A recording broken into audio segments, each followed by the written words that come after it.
Hello दोस्तों, novel edit channel में आपका स्वागत है। आई होप आप लोग स्टोरी एंजॉय करेंगे। चैप्टर 1901 सिमन्स कॉन्टिनेंट के केंद्र में एक विशाल एस्टेट था। इसमें हजारों इमारतें थीं क्योंकि इस एस्टेट द्वारा घेरी गई भूमि विशाल थी। एस्टेट के चारों ओर सैकड़ों एग्जिट थे। प्रत्येक निकास पर एक भव्य गेट था जिस पर सिमन्स शब्द बोल्ड कर्सिव कैलीग्राफी में लिखा था। ये सिमन्स कॉन्टिनेंट की वास्तविक राजधानी और सिमन्स फैमिली का मुख्य घर था। यह एक ऐसी जगह भी थी जहां सिमन्स कॉन्टिनेंट का हर कोई रहने के लिए तरसता था। इस समय सिमन्स एस्टेट के ऊपर एक स्पेस क्रैक दिखाई दिया। फिर अंदर से एक आकृति बाहर आए। वह साहिल था जो नेक से बदला लेने आया था। अपने पैरों के नीचे की इमारतों को देखते हुए साहिल चिल्लाया, नेक बाहर आओ और अपनी मृत्यु स्वीकार करो।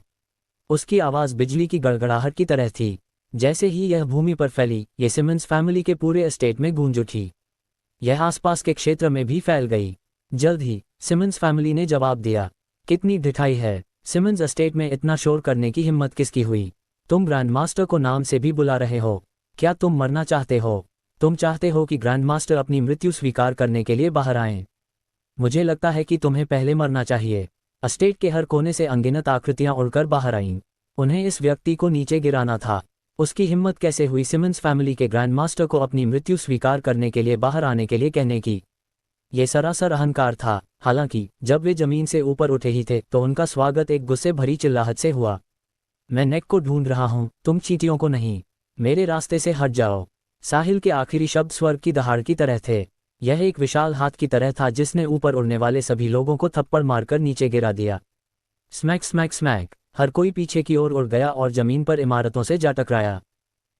मदद करो ग्रैंड मास्टर, मुझे बचाओ, वह बहुत खतरनाक है। सब लोग पीछे हट जाओ। एक के बाद एक चीखें सुनाई दे रही थीं। पूरा सिमन्स एस्टेट उथल पुथल में था। साहिल की आवाज़ के नीचे अनगिनत इमारतें ढह गईं और जमींदोज हो गईं। साहिल ने अभी केवल एक बिगिनर प्री सेंट की ताकत दिखाई थी, लेकिन ये सिमन्स फैमिली को रक्षाहीन छोड़ने के लिए पर्याप्त थी। यह एक सेंट की शक्ति थी। उसने अपनी पूरी शक्ति न दिखाने का कारण यह था कि उसे अपराधी को डराकर भगाने का डर था। जब साहिल ने नेक को मृत्यु स्वीकार करने के लिए बुलाया तो नेक ने इसे सुन लिया था। एक सेंट के रूप में उसने इस तरह का अपमान कब सहा था? उसका प्रतिद्वंद्वी उसके दरवाजे पर आया और उसे अपनी मृत्यु स्वीकार करने के लिए भी कहा। नेक, जो तुरंत बाहर निकलने वाला था, अचानक रुक गया। उसने अभी अपने शरीर में उस अकथनीय ठंडक के बारे में सोचा।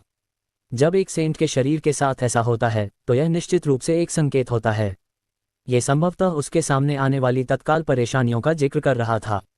अंत में नेक ने सुरक्षा की दृष्टि से पहले स्थिति का निरीक्षण करने का निर्णय लिया। नतीजतन सिमन्स फैमिली के अनगिनत सदस्य घायल हो गए और अनगिनत इमारतें जमींदोज हो गईं। इस खुले उकसावे के सामने नेक के पास सिमन्स फैमिली के ग्रैंड मास्टर के रूप में बाहर जाने के अलावा कोई विकल्प नहीं था।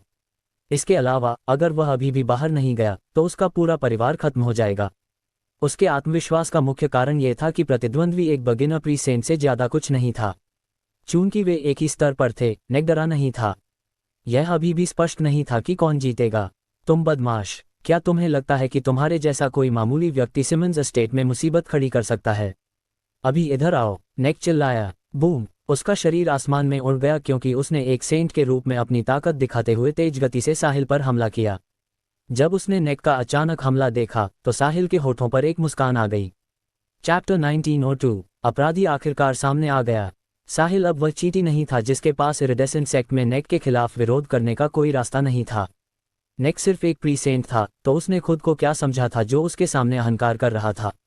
सिमन्स फैमिली के सभी लोगों और आसपास के अनगिनत दर्शकों की हैरान आंखों के सामने नेक पल भर में साहिल के सामने आ गया। उसके हाथ में एक ठंडी रोशनी चमकी और उसने साहिल की गर्दन पर एक तेज खंजर तान दिया। यह कोई साधारण खंजर नहीं था, बल्कि एक मड लेवल सोलबाउंड वेपन था।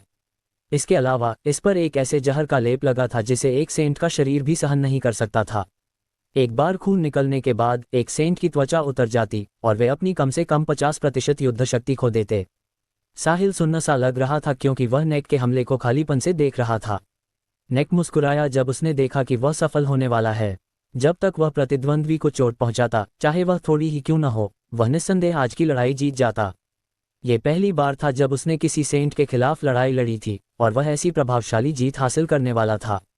ऐसा लग रहा था कि वह प्रसिद्ध होने वाला है। तभी नेक ने साहिल के चेहरे को करीब से देखा।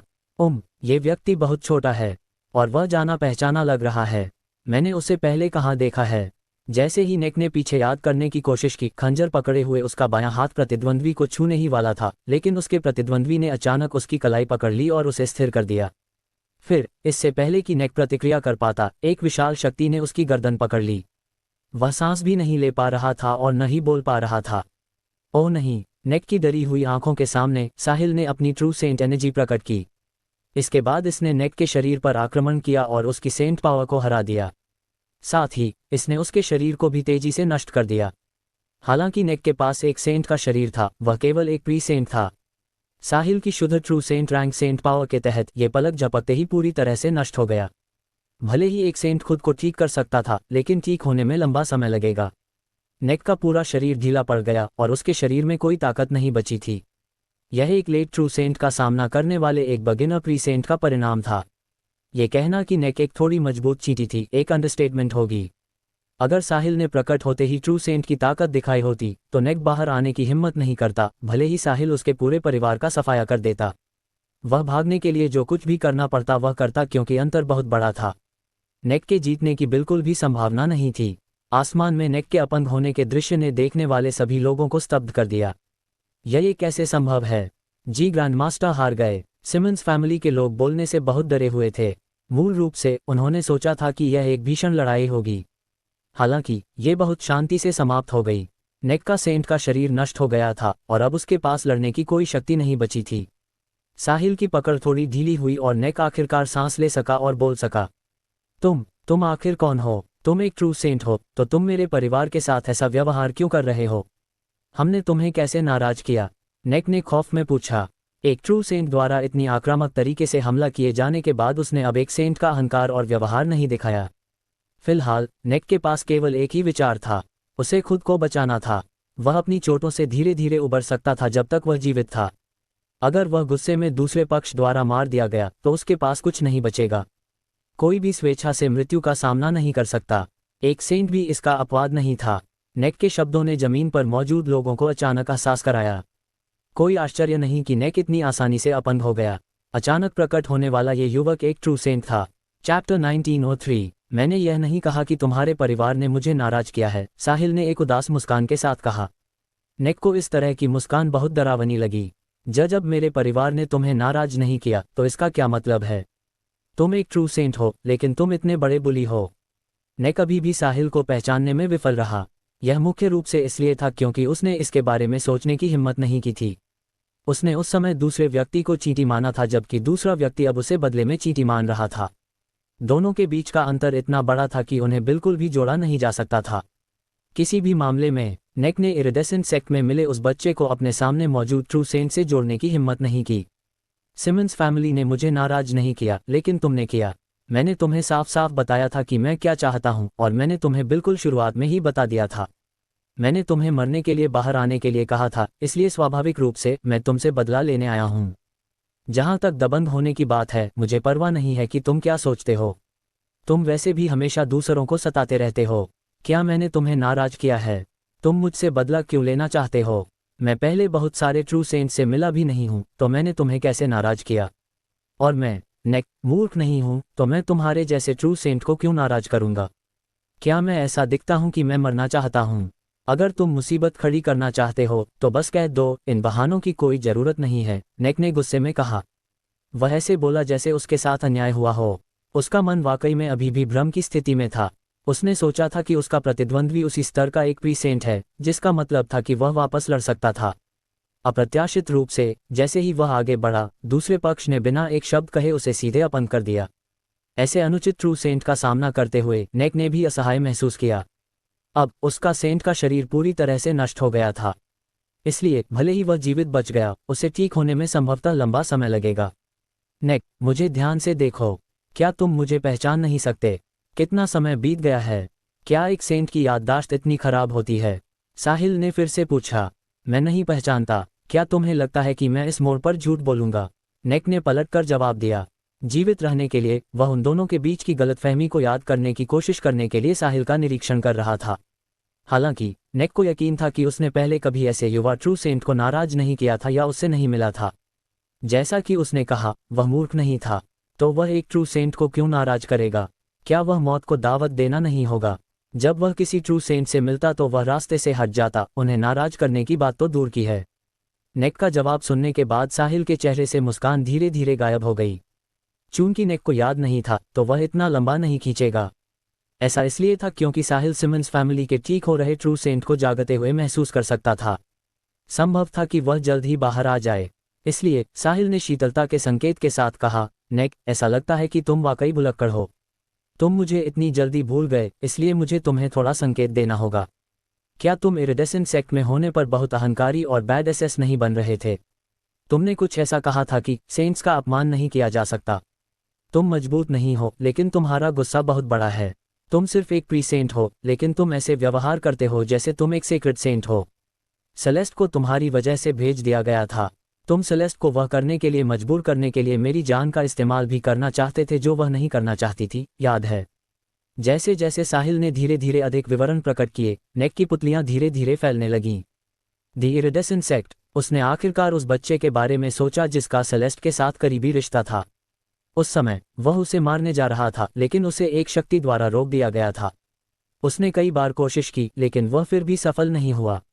बाद में इरिडेसेंट सेक्ट के प्रतिष्ठित बुजुर्ग प्रकट हुए और स्थिति को आगे बढ़ने से रोक दिया।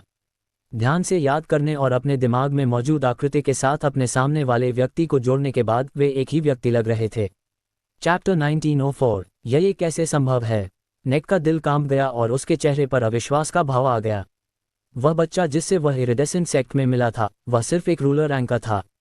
वह सिर्फ एक चींटी था, और फिर भी उसके सामने मौजूद व्यक्ति अभी एक ट्रू सेंट था। दोनों के बीच के अंतर को अब बड़ा नहीं कहा जा सकता था। कोई भी इन दोनों लोगों को जोड़ नहीं सकता था। तुम हो। नेक कांप रहा था और अवाक था। उसके पूरे शरीर में भारी डर समा गया। वह आखिरकार समझ गया कि इस व्यक्ति ने पहुंचते ही उसे मरने के लिए बाहर जाने के लिए क्यों चिल्लाया था। यदि दोनों एक ही व्यक्ति थे तो नेक ने उस समय दूसरे पक्ष को लगभग मार ही दिया था। अब वह बदला लेने के लिए वापस आ गया था। क्या नेक के बचने की कोई संभावना थी? इस क्षण नेक घबरा गया। वह मौत से डरता था और वह मरना नहीं चाहता था। उसने इस दुनिया में अच्छे जीवन का पर्याप्त आनंद नहीं लिया था। एक सेंट के रूप में उसकी उम्र अनंत थी। उसके पास अभी लंबा रास्ता तय करना था, इसलिए वह सिर्फ इस तरह मरना नहीं चाहता था। क्या तुम्हें आखिरकार याद आ गया? नेक, उस समय तुमने मुझे एक चींटी के रूप में देखा था जिसे अपनी मर्जी से कुचलकर मारा जा सकता था, लेकिन मेरी आंखों में अब तुम चींटी हो। मुझे आश्चर्य है कि क्या तुम इतने बड़े उलटफेर से संतुष्ट हो? साहिल ने छेड़ा। असंभव, यह असंभव है। तुम वह कैसे हो सकते हो? मुझे विश्वास नहीं हो रहा है। ये सच नहीं है, ये सच नहीं है। नेक पागलों की तरह चिल्लाया। वह इस तरह के परिणाम को स्वीकार नहीं कर सका और वह इसे बिल्कुल भी समझ नहीं सका। साहिल स्पष्ट रूप से एक रूलर रैंक चींटी रहा था, तो इतने कम समय में वह ट्रू सेंट कैसे बन गया? ये पूरी तरह से अनुचित था। यह असंभव कैसे है? ब्रह्मांड इतना बड़ा है, तुम जैसे महज एक प्री सेंट चींटी इसे कैसे समझ सकते हो? तुम जो समझते हो वह सिर्फ सच ही है, साहिल ने उपहास किया। तुमने मुझसे झूठ बोला। तुम वह बिल्कुल नहीं हो। मुझे पता है कि तुम बस उसके होने का नाटक कर रहे हो। तुम वही व्यक्ति नहीं हो सकते। नेक अपना सिर हिलाता रहा। वह भारी दबाव और डर के मारे थोड़ा पागल हो गया था। सेंट्स और साधारण लोग मौत का सामना करते समय एक जैसे ही होते थे। जब साहिल ने नेक की प्रतिक्रिया देखी तो वह मन ही मन आह भरे बिना नहीं रह सका। सेंट्स इतने विशेष भी नहीं थे। लंबी उम्र के अलावा उनके पास और क्या था? ये बहुत खेदजनक था। साहिल को अभी भी इरिडेसेंट सेक्ट में उस समय का नेक का अहंकारी और उत्साहपूर्ण भाव याद था। उस समय के नेक को अपने सामने मौजूद इस व्याकुल व्यक्ति से जोड़ना कठिन था। नेक, तुम्हारी और मेरी कोई दुश्मनी नहीं थी और हम एक दूसरे को नहीं जानते थे, लेकिन तुम मेरे खिलाफ कार्रवाई करना चाहते थे और अपने स्वार्थ के लिए मुझे मारना भी चाहते थे। यदि उस समय मेरे पास मौजूद तरकीबें नहीं होती तो मुझे डर है कि तुम्हारी वजह से मेरी हत्या कर दी गई होती। आज मेरे यहाँ आने का उद्देश्य सरल है और वह उस दिन का बदला लेना है। क्या तुम तैयार हो? साहिल ने नेक की ओर देखा और शांति से कहा। ये शब्द दबाव की एक विशाल लहर की तरह थे। इन्होंने सीधे तौर पर नेक को, जो पहले से ही पागल हो चुका था, पूरी तरह से टूटने पर मजबूर कर दिया। नहीं नहीं नहीं, तुम मुझे नहीं मार सकते। तुम मुझे नहीं मार सकते। मैं मरना नहीं चाहता। मैं मरना नहीं चाहता। ग्रैंड मास्टर, मुझे बचाओ। ग्रैंड मास्टर, मुझे बचाओ। नेक पागलों की तरह चिल्लाया। वह साहिल के चंगुल से भागना चाहता था, लेकिन उसका सेंट का शरीर नष्ट हो गया था और वह बिल्कुल भी हिल नहीं सकता था। इसलिए वह चिल्लाने के अलावा और कुछ नहीं कर सका। चैप्टर 1905। साहिल ने नेक को नज़रअंदाज कर दिया और उसे मारने ही वाला था। चूंकि यह आदमी चाहता था कि वह मर जाए, इसलिए उसके पास नेक को जाने देने का बिल्कुल भी कोई कारण नहीं था। इसे साहिल के मन की एक गांठ के रूप में माना जा सकता था। वह उस गाथा को समाप्त कर देगा जो इरिडेसेंट सेक्ट में शुरू हुई थी। दुश्मनों से निपटते समय साहिल उतना अनिर्णायक नहीं था जितना वह भावनाओं से निपटते समय होता था। अगर उसे मारना पड़ा तो वह मार देगा। वह पीछे हटने की कोई गुंजाइश नहीं छोड़ेगा, कहीं ऐसा न हो कि प्रतिद्वंद्वी वापसी करे और उसके लिए और अधिक मुसीबत खड़ी करे। साहिल डरा नहीं था, हालांकि आसपास के लोग इसे बर्दाश्त नहीं कर सके। बूम! इस समय दूर सिमंस एस्टेट के फॉरबिडन एरिया से ऊर्जा का एक विस्फोट हुआ जो सीधे आसमान में गया। फिर एक बूढ़ी आवाज आसमान में गूंजी, सिमंस एस्टेट में इतना हंगामा करने की हिम्मत किसकी है? अपना नाम बताओ। तुरंत बाद साहिल के सामने हवा में एक बूढ़ा व्यक्ति दिखाई दिया। बूढ़े के बाल भूरे थे और उसका चेहरा झुर्रियों से भरा था। ये साफ था कि वह बहुत बूढ़ा था। ये देखते हुए कि नेक के पास वापस लड़ने की कोई शक्ति नहीं थी, बूढ़ा जानता था कि दुश्मन कमजोर नहीं था, इसलिए उसने तुरंत कार्रवाई नहीं की। वह अपनी चोट से पूरी तरह से उबर नहीं पाया था, इसलिए बेहतर होगा कि वह किसी बहुत मजबूत व्यक्ति के खिलाफ न लड़े। अन्यथा भले ही वह जीत जाए, उसकी चोट और बढ़ जाएगी और ठीक होने का समय लंबा हो जाएगा। यह उसके लिए बहुत बुरा होगा। तुम कौन हो? तुमने मेरे परिवार के किसी सदस्य को क्यों चोट पहुंचाई? बूढ़े ने भारी आवाज में पूछा। ग्रैंडमास्टर, मुझे बचाओ, मैं अभी मरना नहीं चाहता। नेक ने मदद के लिए पुकारा। हालांकि किसी ने उस पर ध्यान नहीं दिया। जिस व्यक्ति को उसने ग्रैंडमास्टर कहा वह घायल ट्रू सेंट ग्रैंडमास्टर साहर सिमंस था। बूढ़े आदमी, इससे तुम्हारा कोई लेना देना नहीं है। मैं यहाँ नेक के लिए आया हूँ। तुम्हें अपनी चोट का अच्छे से ख्याल रखना चाहिए। हस्तक्षेप न करना ही सबसे अच्छा है, साहिल ने भावहीन होकर कहा। साहिल को उम्मीद थी कि साहर आएगा। अभी साहिल ने महसूस किया कि एक ट्रू सेंट जाग रहा था, इसलिए वह इसके लिए पहले से ही तैयार था। ये सिमंस एस्टेट है, तुम्हारे जंगली होने की जगह नहीं। अब तुम चाहते हो कि मैं इससे बाहर रहूं? कितना हास्यास्पद है। अगर तुम मुझे आज कोई ठोस कारण नहीं देते हो तो तुम यहाँ से कभी जिंदा बाहर नहीं निकल पाओगे, साहर ने धमकी दी। तुम्हें क्या कारण चाहिए? अगर नेक मुझे मारना चाहता था तो मैं स्वाभाविक रूप से जवाब में उसे मार डालूंगा। अगर तुम किसी को मारने की कोशिश करते हो तो तुम भी मारे जाओगे। ये सरल है, तो तुम्हें और किस कारण की आवश्यकता है? यदि तुम इसे स्वीकार नहीं करते हो तो बस मुझ पर वार करो। मुझे स्टार किंगडम से तुम्हारे परिवार को हटाने में कोई आपत्ति नहीं है। साहिल के बोलने के बाद उसकी लेट ट्रू सेंट एनर्जी बिना किसी संकोच के फट पड़ी। बूम! आसमान और जमीन पर तेज हवाएं चलने लगीं। जमीन पर मौजूद लोगों को तो अपना शरीर एक अदम्य शक्ति द्वारा दबाया हुआ महसूस हुआ, यहाँ तक कि उनका सांस लेना भी मुश्किल हो गया। साहर चकित रह गया। अपने सामने दिखने वाला युवा बच्चा एक लेट ट्रू सेंट निकला।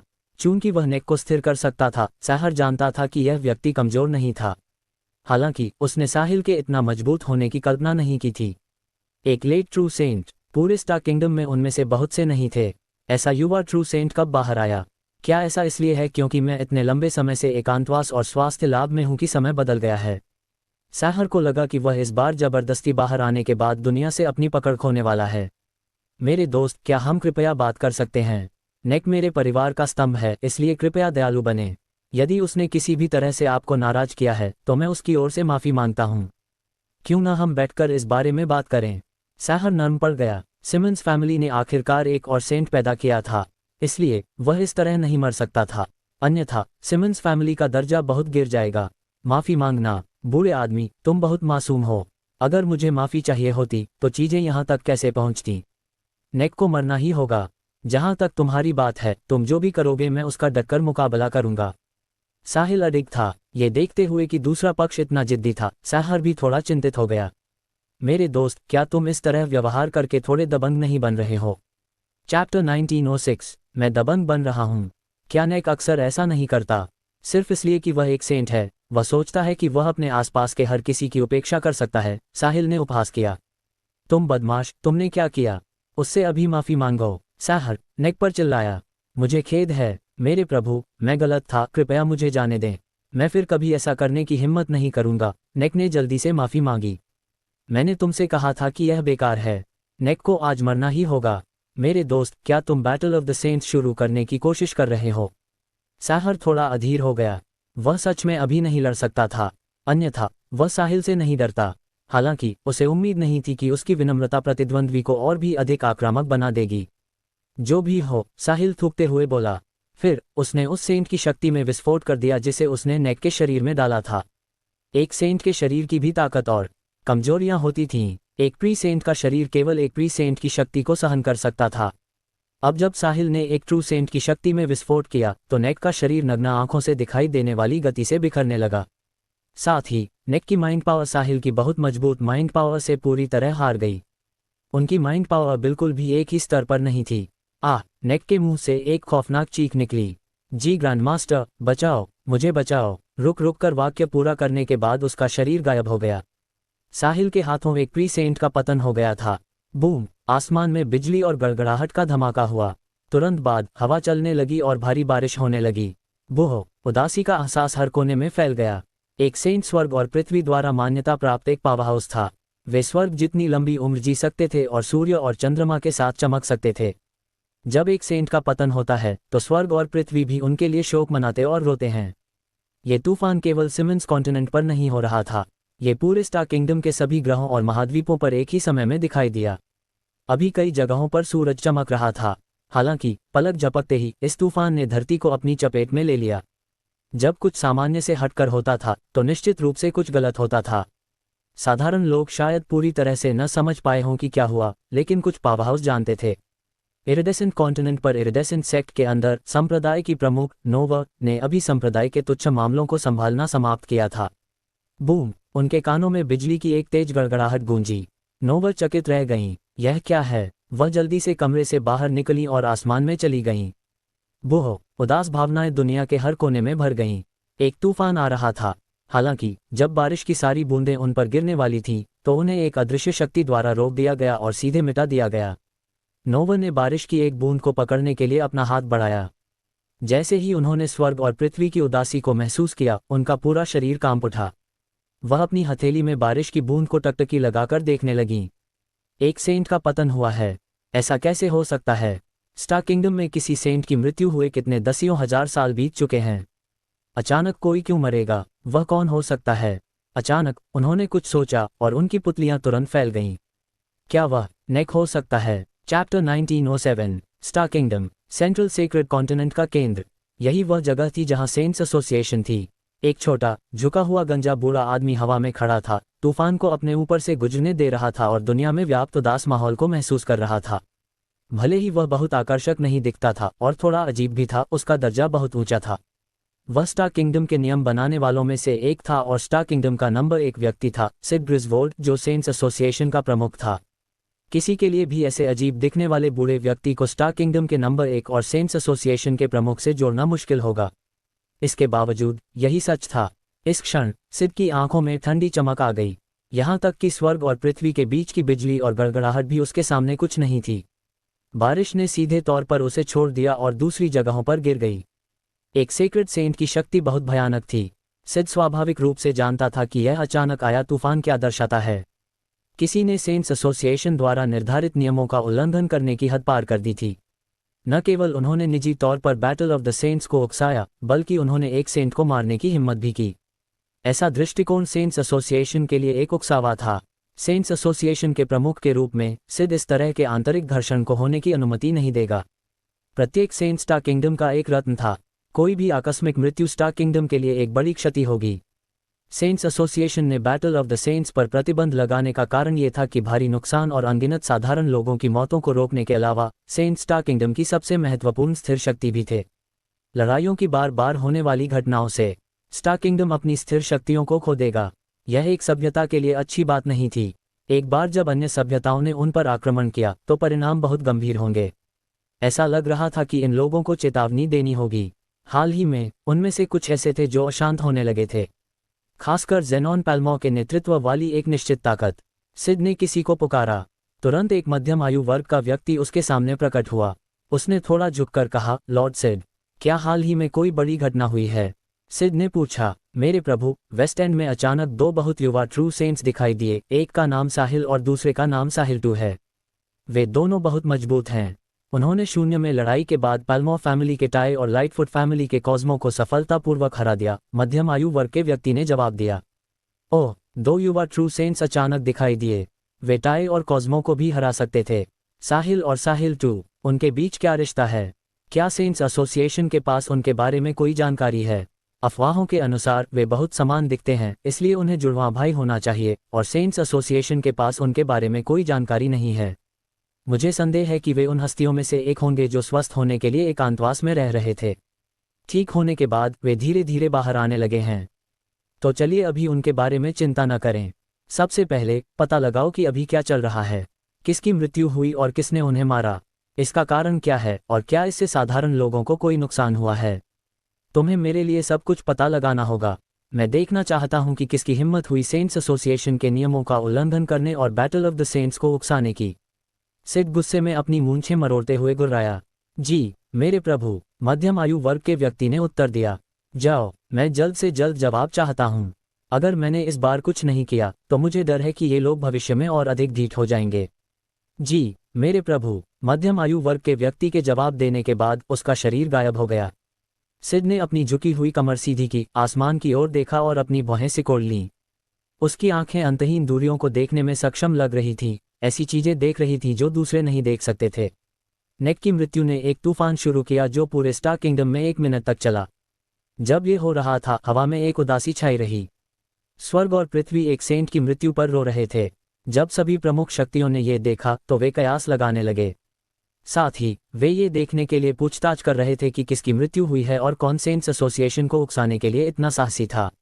भले ही पैल्मो फैमिली के ग्रैंड मास्टर ने सेंट्स एसोसिएशन को एक नया प्रस्ताव सौंपा था, फिर भी उन्हें मूल नियमों को तोड़ने के लिए डेप्यूटी हेड्स के समर्थन की आवश्यकता थी।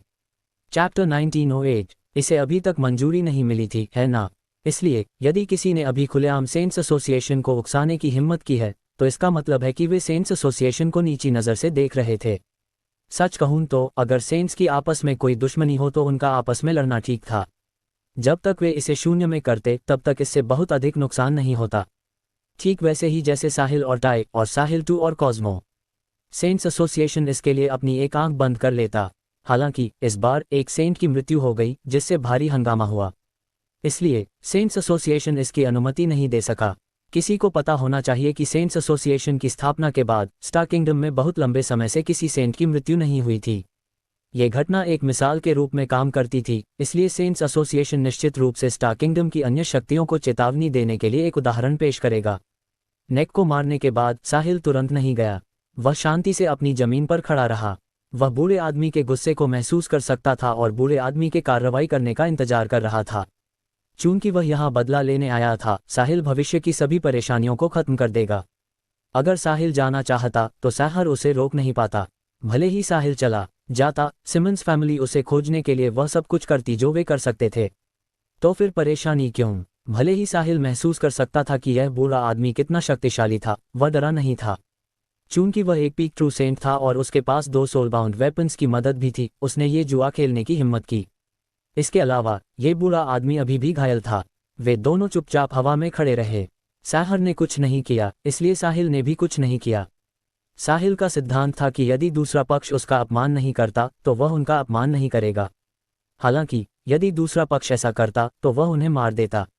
अब जब वह सिमंस एस्टेट में था, उसने केवल अपराधी नेक को मारा था। जहां तक परिवार के अन्य सदस्यों की बात है, वे केवल घायल हुए थे और उनकी जान को कोई खतरा नहीं था। बेशक अगर सिमंस फैमिली ने इस बारे में साहिल को परेशान करने का फैसला किया तो उसे उनके सभी प्रमुख सदस्यों को मारने में कोई आपत्ति नहीं होगी। कहने के बाद वे अभी उस चरण में नहीं पहुंचे थे। जब कोई अत्यधिक क्रोध की स्थिति में होता है तो वह शांत हो जाता है। साहर ऐसा ही था। उसने कभी उम्मीद नहीं की थी कि उसके सामने मौजूद ये लड़का किसी को मार डालेगा। उसने सोचा था कि साहिल केवल नेक को डराएगा क्योंकि नेक ने उसे नाराज किया था। चाहे गलती किसी की भी हो, एक ट्रू सेंट के लिए एक प्री सेंट के पास स्पष्टीकरण मांगने के लिए जाना सामान्य था जब उन्हें उकसाया गया हो। साथ ही साहर ने अभी पूछताछ की थी। सिमंस फैमिली को भारी नुकसान हुआ लग रहा था, लेकिन परिवार के किसी भी सदस्य की मृत्यु नहीं हुई थी। उनमें से कुछ ही घायल हुए थे। ये स्पष्ट था कि साहिल उनका सफाया नहीं करना चाहता था और इसे तमाशा नहीं बनाना चाहता था। इसलिए साहर बहुत चिंतित नहीं था। उसने सोचा कि अगर वह खुद को नीचा दिखाता है और माफी मांगता है तो दूसरे पक्ष के अहंकार की संतुष्टि होने पर यह समाप्त हो जाएगा। हालांकि परिणाम उसकी उम्मीद से परे था। नेक, नया उभरा हुआ सेंट, इसी तरह मर गया। इसके अलावा वह अपने परिवार के संस्थापक के सामने मर गया। चैप्टर 1909, साहर सिमंस फैमिली का संस्थापक था। वही वह व्यक्ति था जिसने पहली बार सिमंस फैमिली की स्थापना की थी। इतने सालों के विकास के बाद यह आज इस मुकाम तक पहुंचा था। नेक सिमंस फैमिली का दूसरा सेंट था, इसलिए कोई उसके परिवार में उसके दर्जे की कल्पना कर सकता था। अब साहर ने असहाय होकर सिमंस फैमिली के दूसरे सबसे मजबूत सदस्य को अपने सामने मरते देखा। उसके दिल में गुस्से को बयां करने के लिए कोई शब्द नहीं थे। वह बेताबी से साहिल की हड्डियों को राख में मसल देना चाहता था। उसने अभी तक कुछ नहीं किया था, इसका कारण यह था कि वह खुद को समायोजित कर रहा था। उसकी चोटें नहीं भरी थीं और उसे दुश्मन का सामना करते समय अपनी सर्वोत्तम युद्ध प्रभावशीलता प्रदर्शित करने के लिए अपने शरीर को उसकी सर्वोत्तम स्थिति में समायोजित करना था। तुम्हारा नाम क्या है? साहर ने पूछा। साहिल खुराना, साहिल ने उदासीनता से जवाब दिया। साहिल खुराना। साहर ने एक पल के लिए सोचा। उसे यकीन था कि उसने पहले ये नाम नहीं सुना था। तो साहिल उसके एकांतवास और स्वास्थ्य लाभ की अवधि के दौरान नया उभरा हुआ ट्रू सेंट होना चाहिए। साहर ने साहिल के बारे में नहीं सुना था क्योंकि वह एकांतवास में था, लेकिन इसका मतलब यह नहीं था कि अन्य लोगों ने नहीं सुना था। जब जमीन पर मौजूद सिमंस फैमिली के सदस्यों और आसपास के दर्शकों ने नाम सुना तो वे तुरंत दंगा करने लगे। साहिल, वह मास्टर साहिल हैं। कोई आश्चर्य नहीं कि वह इतने युवा हैं। वह मास्टर साहिल हैं। वह वही बेहद मजबूत पावरहाउस हैं जो पैल्मो फैमिली के ग्रैंड मास्टर टाई को हरा सकते थे। वह इतने असाधारण हैं कि अब मैं उन्हें अपनी आंखों से देख रहा हूं। बकवास। बेशक एक ट्रू सेंट असाधारण होता है। आज मुझे आखिरकार मास्टर साहिल से मिलने का सम्मान मिला। क्या सौभाग्य है। जमीन पर भीड़ की शोर शराबे वाली चर्चा ने आसमान में एक दूसरे का सामना कर रहे दो लोगों को प्रभावित नहीं किया। लगता है तुम प्रसिद्ध हो, साहर ने कहा। मुझे भी ऐसा ही लगता है। साहिल ने कंधे उचकाए। क्या तुमने अभी उदासी और हिंसक तूफान महसूस किया है? स्वर्ग और पृथ्वी भी एक सेंट की मृत्यु पर शोक मना रहे हैं। ये सब तुम्हारा किया धरा है। क्या तुम्हें नहीं लगता कि तुम हद से आगे बढ़ गए हो? क्या मैं बढ़ गया हूं? तुम्हारे नज़रिए से ये वाकई थोड़ा ज़्यादा है, लेकिन मेरे नज़रिए से ये बिल्कुल भी ज़्यादा नहीं है। यदि तुमने कभी कष्ट नहीं सहा है तो दूसरों को दयालु होने की सलाह न दें। बस अपने काम से काम रखो। स्टार किंगडम ने लंबे समय से किसी सेंट को नहीं खोया है। क्या तुम जानते हो कि तुमने सेंट्स एसोसिएशन द्वारा निर्धारित नियमों का उल्लंघन किया है? सेंट्स एसोसिएशन के लोग जल्द ही तुम्हें ढूंढ लेंगे। तो क्या हुआ अगर वे ढूंढ लेते हैं? क्या तुम कह रहे हो कि मैं केवल मारा जा सकता हूं लेकिन मैं दूसरों को नहीं मार सकता? ये कैसा नियम है? साहिल ने उपहास किया। साहिल, क्या तुम्हें नहीं लगता कि तुमने जो कहा वह हास्यास्पद है? नेक, एक बगिनर प्री सेंट तुम्हें कैसे मार सकता है? भले ही उसने छिपकर हमला किया हो, यह असंभव है, साहर ने व्यंग्य से कहा। अगर तुमने इसे खुद अनुभव नहीं किया है तो निष्कर्ष पर न पहुंचें। मुझे अपनी बात दोहराने दें। दूसरों को दयालु होने की सलाह न दें यदि आप उस दौर से नहीं गुजरे हैं जिससे वे गुजरे हैं। क्या मैं निष्कर्ष पर पहुंच रहा हूं? तो मुझे बताओ। बहुत हुआ। मेरे पास बर्बाद करने के लिए इतना समय नहीं है। यदि तुम तैयार हो तो हम लड़ाई शुरू करेंगे। यदि तुम नहीं हो तो मैं तुम्हारा इंतजार करूंगा। उन बेकार की बातों को करने की कोई जरूरत नहीं है। साहिल ने समय की देरी करने के लिए साहर को सीधे बेनकाब कर दिया। साहर ने यह सुनकर साहिल पर गहरी नजर डाली। उसने बोलना जारी नहीं रखा। दूसरे पक्ष ने उसे देख लिया था, इसलिए छिपने की कोई जरूरत नहीं थी। फिर उसने अपनी आंखें बंद कर लीं और सावधानी से अपनी स्थिति को समायोजित करना शुरू कर दिया। साहिल ने कोई चाल नहीं चली। वह बस अपने हाथ सीने के सामने मोड़कर खड़ा रहा और इंतजार करने लगा। चूंकि उसने कहा था कि वह इंतजार करेगा, इसलिए वह कुछ भी चोरी छिपे नहीं करेगा। साथ ही वह जी भर कर लड़ना चाहता था। उसने पहले ही अपने क्लोन को बुला लिया था। साहिल 2 अब हाई डायमेंशनल स्पेस में छिपकर गॉड ऑफ थंडर हैमर पकड़े हुए था। वह किसी भी समय साहिल के साथ लड़ने के लिए बाहर आ सकता था। 2 लेट ट्रू सेंट्स और 2 सोलबाउंड वेपन्स। अब साहिल बहुत आश्वस्त था। वह एक सेक्रेड सेंट को छोड़कर किसी से नहीं डरेगा। उसे तो लगा कि वह एक पार्शल सेक्रेड सेंट से भी लड़ सकता है। यदि वह नहीं लड़ सका तो वह अपने क्लोन का उपयोग समय खरीदने के लिए करते हुए अभी भी भाग सकता था। जब कुछ मिनट बीत गए तो साहर ने अचानक अपनी आंखें खोलीं। चैप्टर 1910। दोनों आंखें एक साथ चमक उठीं, सीधे साहिल को घूरती हुईं। क्या तुम तैयार हो? तो आओ, अपनी सिमंस फैमिली की गरिमा की रक्षा करो और नेक का बदला लो। साहिल के बोलना खत्म करने के बाद उसके पीछे का म्यान खुल गया और एक लाल लंबी तलवार अपने आप बाहर निकल गई और उसके हाथ में आ गई। ईवल स्प्लिटिंग स्वॉर्ड हाथ में आते ही साहिल का पूरा व्यवहार बदल गया। उसका पूरा शरीर एक तीखी आभा से घिरा हुआ था और कोई दूर से ही त्वचा में झुनझुनी महसूस कर सकता था। साहर ठीक था क्योंकि एक सेंट का शरीर मजबूत था, इसलिए उसने ज्यादा महसूस नहीं किया। इसके विपरीत जमीन पर मौजूद लोगों ने इसे सबसे ज्यादा महसूस किया। उनकी आंखों में साहिल दुनिया की सबसे तीखी तलवार में बदल गया लग रहा था। जब उन्होंने साहिल की ओर देखा तो उनकी आंखों में दर्द असहनीय था। साहिल, मैं तुम्हारे साथ लड़ना नहीं चाहता था, लेकिन सिमंस फैमिली ने एक सेंट खो दिया है, इसलिए मैं आंखें मूंद कर तुम्हें कुछ भी छोड़े बिना यहाँ से जाने नहीं दे सकता। यदि हम ऐसा नहीं करते हैं तो सिमंस फैमिली नाम कैसे बनाए रख सकती है? तुमने खुद इसे मांगा है। साहर के बोलना खत्म करने के बाद उसने हाथ हिलाया। जमीन से एक 2 मीटर लंबी एक्सिक्यूशनर स्वॉर्ड उड़कर बाहर आए। हाथ में तलवार आते ही साहर की ऊर्जा आसमान छूने लगी। साहिल मुस्कुराया, हाहा, अगर लड़ना चाहते हो तो बस लड़ो, इतनी बकवास मत करो। चलो, शून्य में लड़ते हैं। तुरंत साहिल एक लाल रोशनी में बदल गया और सीधे आसमान की ओर चला गया। साहर ने बारीकी से उसका पीछा किया। दोनों एक के बाद एक सार्वजनिक नजरों से ओझल हो गए। मास्टर साहिल और ग्रैंड मास्टर साहर शून्य में लड़ने गए। मैं वाकई इसे देखना चाहता हूँ। ये ट्रू सेंट की लड़ाई है, इसलिए शायद इसे देखने के बाद मुझे प्रेरणा मिले। फिर मैं काफ़ी सुधार कर सकता हूँ। अगर तुम ऐसा सुधार चाहते हो तो तुम्हें किस्मत की भी ज़रूरत है। वे दोनों यहाँ नहीं लड़ना चाहते क्योंकि उन्हें डर है कि इससे हम पर असर पड़ेगा। जब वे शून्य में होते हैं तो उनके पास इतने संकोच नहीं होते। लड़ाई से निकलने वाली कोई भी शॉकवेव तुम्हें राख में बदलने के लिए काफ़ी है। मुझे पता है, इसीलिए मुझे अभी भी लगता है कि मेरा जीवन सबसे महत्वपूर्ण चीज़ है। अगर मैं अपनी जान गंवा देता हूँ तो मैं सब कुछ खो दूंगा। अच्छा है कि तुम ये जानते हो। सिमंस कॉन्टिनेंट के बाहर शून्य में डिंग, एक कान फोड़ने वाली आवाज़ सुनी जा सकती थी। साहिल की इवल स्प्लिटिंग स्वॉर्ड साहर की एक्सिक्यूशनर स्वॉर्ड से टकराए। फिर वे जल्दी से अलग हो गए। वह सिर्फ एक परीक्षण वार था। साहर ने अपनी एक्सिक्यूशनर स्वॉर्ड में छोटी सी दरार को देखते हुए अपनी भौहें सिकोड़ लीं। फिर उसने साहिल के हाथ में मौजूद लाल लंबी तलवार की ओर देखा। तलवार साबुत थी और उसे कोई नुकसान नहीं हुआ था। यह एक ही प्रहार में मेरी एक्सिक्यूशनर स्वॉर्ड को काट सकती है और खुद सुरक्षित रह सकती है। ये किस तरह का जादुई हथियार है? तुम्हारी तलवार अच्छी है। बेशक, साहिल ने अपनी तलवार लहराई और उसे सीधे साहर की ओर तान दिया। मैं अब तुम्हें अपने हथियार की श्रेष्ठता पर निर्भर नहीं रहने दूंगा। साहर के बोलना खत्म करने के बाद आसमान से एक विशाल गोल्डन जायंट उभरा।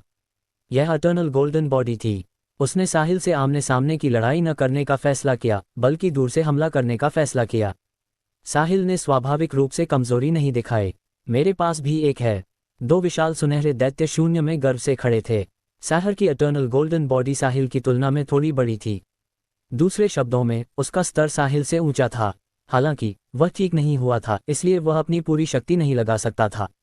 बेशक, ऊंचे स्तर का मतलब यह नहीं था कि वह मजबूत था, और न ही इसका मतलब था कि वह अंतिम लड़ाई जीत जाएगा।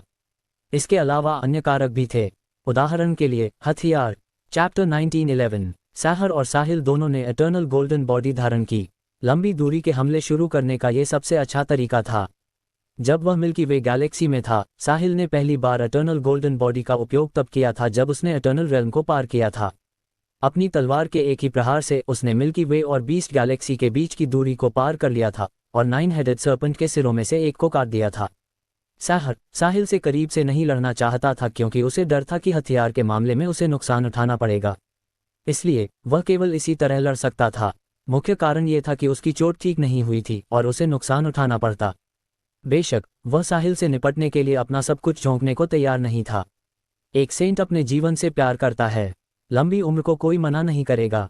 तथ्य यह है कि नेक ने अपनी गरिमा को ताक पर रख दिया और मरते समय दया की भीख मांगी। ये दर्शाता है कि वह मौत से बहुत डरा हुआ था। भले ही नेक सिमंस फैमिली में एक महत्वपूर्ण व्यक्ति था, साहर उसका बदला लेने के लिए अपनी जान जोखिम में नहीं डालेगा। वह साहिल के साथ केवल इसलिए लड़ रहा था क्योंकि उसे एक बयान देने के लिए मजबूर किया गया था। उसका इरादा कभी साहिल को मारने का नहीं था। इस बात के अलावा कि क्या वह ऐसा कर सकता था, अगर उसने साहिल को मारने की पूरी कोशिश की तो उसे भी बहुत नुकसान उठाना पड़ेगा। इसके अलावा उसकी चोटें अभी तक ठीक नहीं हुई थीं। परिणाम काफ़ी गंभीर होंगे। हो सकता है कि सैकड़ों हजारों वर्षों तक एकांतवास में रहने के बाद भी यह ठीक न हो। एक सेंट शायद ही कभी दुश्मन को नुकसान पहुंचाना चाहेगा जब उसे भी छोटा लेकिन तुलनात्मक स्तर का नुकसान उठाना पड़े। ये तब तक नहीं होता जब तक कि उनके प्रतिद्वंद्वी ने उसके पिता को मार डाला हो, उसकी पत्नी को चुरा लिया हो या उसके पूरे परिवार को मार डाला हो। तभी एक सेंट ऐसा पागलपन भरा काम करेगा। कहा जा रहा है कि साहर को अभी भी साहिल को एक निश्चित कीमत चुकानी होगी ताकि उसके पास सिमंस फैमिली और पूरे स्टार किंगडम के लिए एक स्पष्टीकरण हो। अन्यथा वह सिमंस फैमिली के ग्रैंड मास्टर के रूप में विफल हो जाएगा। वह सिमंस फैमिली के प्रमुख के रूप में दूसरों का सामना कैसे करेगा और सिमंस फैमिली भविष्य में स्टार किंगडम में अपनी जगह कैसे बनाएगी। साहिल, आज अपना हाथ काट दो ताकि मेरे पास सिमंस फैमिली के लिए एक स्पष्टीकरण हो और हम नेक को मारने के लिए तुम्हारा पीछा करना बंद कर दें। इसके बारे में क्या ख्याल है? अन्यथा यदि हम लड़ना जारी रखते हैं तो परिणाम दोनों पक्षों के लिए नुकसानदेह होगा, जिससे किसी को कोई लाभ नहीं होगा, गोल्डन जायंट साहर की आवाज में बोला। वह अभी भी एक सटीक समाधान की तलाश में था। वह कभी लड़ना नहीं चाहता था। जब तक साहिल अपना हाथ काटने के लिए तैयार था, साहर के पास सिमंस फैमिली के लिए एक जवाब होता। एक लेट ट्रू सेंट से उसका हाथ कटवाना कोई आसान काम नहीं था। यदि ऐसा होता तो स्टार किंगडम की अन्य ताकतें अब सिमंस फैमिली पर हंसने की हिम्मत नहीं करतीं। यही मामले का अंत होगा। वास्तव में साहर सचमुच साहिल को जाने नहीं देना चाहता था। हालांकि वह अभी कार्रवाई भी नहीं करना चाहता था। जब वह अंततः ठीक हो जाएगा और एक पीक ट्रू सेंट के रूप में अपनी ताकत बहाल कर लेगा तो वह पुराने और नए हिसाब एक साथ चुकता करेगा। जब समय आएगा तो वह साहिल को बता देगा कि सिमंस फैमिली के सेंट को मारना इतना आसान नहीं है। नेक मुझे मारना चाहता था, इसलिए मैंने उसे मार दिया। ये केवल न्यायपूर्ण है। क्या तुम्हें लगता है कि मेरे लिए अपना हाथ काटना और समझौता करना संभव है? बेशक तुम इसे खुद कर सकते हो, ये बस इस पर निर्भर करता है कि तुम में क्षमता है या नहीं। जब तक तुम्हारे पास वह ताकत है तुम मेरा सिर भी काट सकते हो। हाथ की तो बात ही छोड़ो, साहिल ने सीधे मना कर दिया। साहिल, मूर्ख मत बनो और मुझे मजबूर मत करो। यदि नहीं तो मैं तुम्हें एक अविस्मरणीय सबक दूंगा, भले ही मुझे इसकी कीमत चुकानी पड़े। मैं तुम्हें बताऊंगा कि हमेशा कोई ना कोई तुमसे बेहतर होगा का क्या मतलब है। यहाँ तक कि एक सीक्रेट सेंट भी अजेय नहीं है, तुम्हारे जैसे ट्रू सेंट की तो बात ही क्या है। साहर की इटर्नल गोल्डन बॉडी ने अपना हाथ हिलाया और दूर साहिल पर एक्सिक्यूशनर स्वॉर्ड तान दी। अगर लड़ना चाहते हो तो लड़ो। तुम इतनी बकवास क्यों कर रहे हो? मुझे पता है कि ट्रू सेंट्स अजेय नहीं है, लेकिन तुम्हें हराने के लिए ये काफ़ी है। आओ मुझे देखने दो कि तुम्हारे जैसा बूढ़ा व्यक्ति जिसने 1 लाख से अधिक वर्षों तक जीवन जिया है वह क्या कर सकता है। साहिल की इटर्नल गोल्डन बॉडी ने भी अपनी लाल लंबी तलवार साहर की ओर तानने के लिए अपना हाथ उठाया। तुम लड़ना चाहते हो? बूढ़े आदमी, तुम इतने समय से जी रहे हो, लेकिन क्या किसी कुत्ते ने तुम्हारे अंडकोश खा लिए हैं? जब लड़ाई की बात आती है तो तुम इतने बातूनी क्यों हो जाते हो? साहिल ने अधीरता से पूछा। चैप्टर 1912। तुम बदमाश, ये तुम्हारे अपने भले के लिए है। एक बार जब हम शुरू कर देंगे तो परिणाम अप्रत्याशित होगा। साहिल ने इस दुर्लभ अवसर पर स्वेच्छा से पहले कार्रवाई की। उसने लापरवाही से अपनी ईवल स्प्लिटिंग स्वॉर्ड लहराए और एक चौंकाने वाली लाल रोशनी हवा को चीरती हुई साहर की ओर बढ़ी। कितनी धृष्टता है! साहिल, क्या तुम मरना चाहते हो? यदि ऐसा है तो मैं तुम्हारी इच्छा पूरी करूंगा। साहिल के हमले ने साहर को फिर से आग बबूला कर दिया। एक बच्चे ने उस पर हमला करने में बढ़त लेने की हिम्मत की। यदि उसने आज उसे सबक नहीं सिखाया तो वह सार्वजनिक रूप से अपना चेहरा कैसे दिखाएगा। साहर ने फिर अपनी एक्सिक्यूशनर स्वॉर्ड को जोर से घुमाया। ब्लेड से एक सफ़ेद चमक निकली और आसमान से आने वाली लाल चमक से टकरा गई। बूम! वॉइड में एक तेज आवाज़ गूंजी जैसे स्वर्ग से बिजली कड़की हो। आवाज़ सिमंस कॉन्टिनेंट तक पहुंच गई। मुख्य भूमि पर हर कोई चकित रह गया और एक ही समय में आसमान की ओर देखने लगा। उनके चेहरे सदमे से भरे हुए थे। जहां तक नजर जा सकती थी वे आसमान में केवल 2 रंग देख सकते थे। एक तरफ लाल था जबकि एक तरफ सफ़ेद। दोनों रंग बराबर के मुकाबले में थे। बीच में उनके मिलन बिंदु ने आसमान को 2 हिस्सों में विभाजित किया हुआ लग रहा था। आसमान से एक भारी दबाव नीचे आ रहा था और हर किसी को ऐसा महसूस हो रहा था जैसे उनकी पीठ पर कोई पहाड़ हो। इस कयामत के दृश्य ने कुछ कमज़ोर लोगों को इतना डरा दिया कि उनके पैर कमज़ोर हो गए और वे ज़मीन पर गिर पड़े। लड़ाई शुरू हो गई है। बैटल ऑफ ट्रू सेंट्स बहुत भयानक है। अगर वे शून्य में नहीं जाते और महाद्वीप पर लड़ने का फैसला करते तो मुझे डर है कि पूरा महाद्वीप उनकी लड़ाई की शॉकवेव से छिन्न भिन्न हो गया होता। ट्रू सेंट्स के बीच की लड़ाई वाकई भयानक होती है। ये कुछ ऐसा नहीं है जिसे मात्र मॉडल समझ सकें। मास्टर साहिल बहुत युवा दिखते हैं। यह अविश्वसनीय है कि वे ग्रैंड मास्टर साहर के बराबर होंगे। मास्टर साहिल पैल्मो फैमिली के ट्रू सेंट टाई को हरा सकते हैं। इसलिए यह आश्चर्य की बात नहीं है कि वे ग्रैंड मास्टर साहर के कंधे से कंधा मिलाकर खड़े हो सकते हैं। हालांकि मैंने सुना है कि मास्टर साहिल का एक जुड़वां भाई भी है जो एक ट्रू सेंट भी है। वह यहाँ क्यों नहीं है? हाँ, मास्टर साहिल का जुड़वां भाई कहाँ है? क्या वह अंधेरे में छिपा है और ग्रैंड मास्टर साहर पर हमला करने की तैयारी कर रहा है? मुझे लगता है कि यह बहुत संभव है। मुझे भी ऐसा ही लगता है, अन्यथा वह यहाँ क्यों नहीं होता? ऐसी टिप्पणियां सिमंस फैमिली के कानों तक पहुंची और इसने तुरंत उनका ध्यान आकर्षित किया। यह कोई रहस्य नहीं था कि साहिल का एक ट्रू सेंट जुड़वां भाई था। ये बात हर कोई जानता था। हालांकि उन्होंने इस तथ्य की उपेक्षा की थी। चूंकि साहिल ट्रू अभी भी प्रकट नहीं हुआ था, इसलिए इसकी संभावना बहुत अधिक थी कि वह छिपकर हमले की तैयारी कर रहा था। जब ये खबर सिमंस फैमिली के एल्डर्स तक पहुंची तो इसने उन्हें तुरंत घबरा दिया। सिमंस फैमिली में केवल 2 सेंट्स थे। नेक मौके पर ही साहिल द्वारा मारा जा चुका था और अगर साहर के साथ भी कुछ अनहोनी हो गई तो सिमंस फैमिली बिखर जाएगी।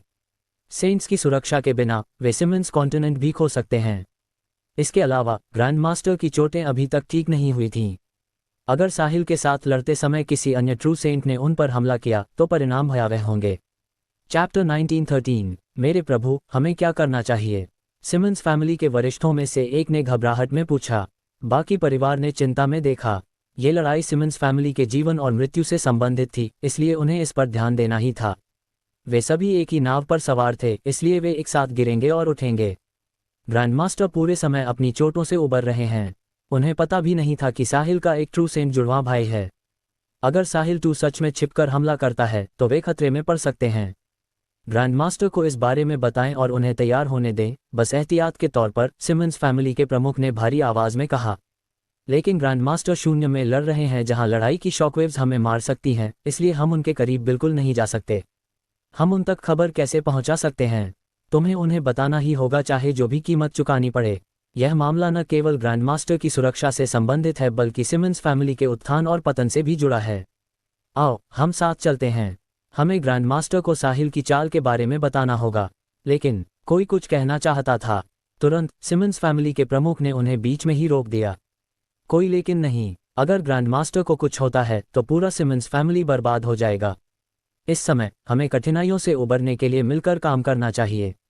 जब तक हम लड़ाई के बीच के अंतरालों से उन तक पहुंच सकते हैं और ग्रैंडमास्टर हमें देख सकते हैं, हम सफल होंगे।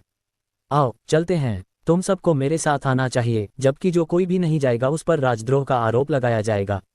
सिमंस फैमिली के प्रमुख के जोर से बोलने के बाद उन्होंने पहले जमीन छोड़ दी और तेज गति से शून्य की ओर बढ़ गए।